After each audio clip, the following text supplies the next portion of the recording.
All right, boys and girls, let's take a look at this new objective, which is learning how to dilate a line centered around a point other than the origin, okay? It's a fairly complicated topic with a lot of steps, but I'm going to try to articulate as best as I can.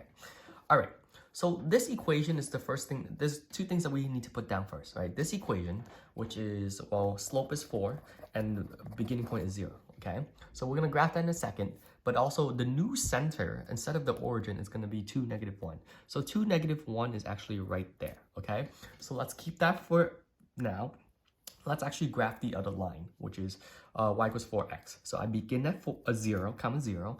And according to this, I move up by 4, 1, 2, 3, 4, over by 1, okay? 1, 2, 3, 4, over by 1, okay? And I'm just going to actually connect the dots and then leave it like that for you guys to see right now. Very quickly. Okay, this is the original line. Okay, now here's the deal. They want us, this is the new center. Okay, so imagine this is the new origin instead, and they want a dilation of 2/3, which means this line is actually going to shrink towards this center of origin. Now you guys need to look very quickly here, and this is the main idea.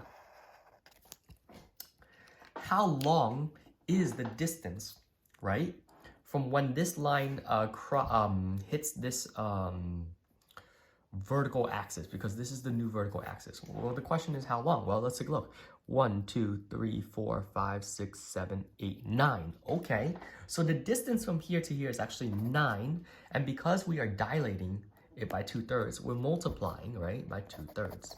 Okay, this is going to give you 18/3, which is also equal to 6. Okay, this is progress. This 6 means that instead of it being 9 spaces away, we want it to be 6 spaces away from the actual center.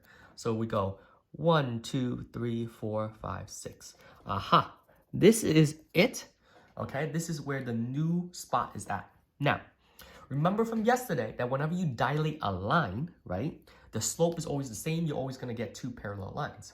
So if the slope's going to be the same, if this slope was 1, 2, 3, 4, and over 1, we can replicate it by actually going 1, 2, 3, 4 over 1 down, backwards actually. 1, 2, 3, 4, and over, like this. And what you end up getting, right, and I'll use maybe a purple pen this time, is this second line right here. This purple line.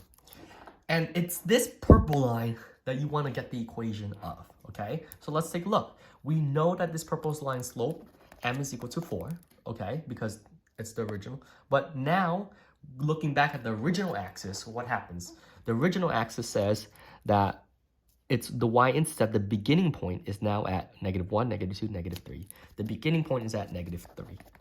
Therefore, the equation of this purple line is going to be y equals 4x minus 3.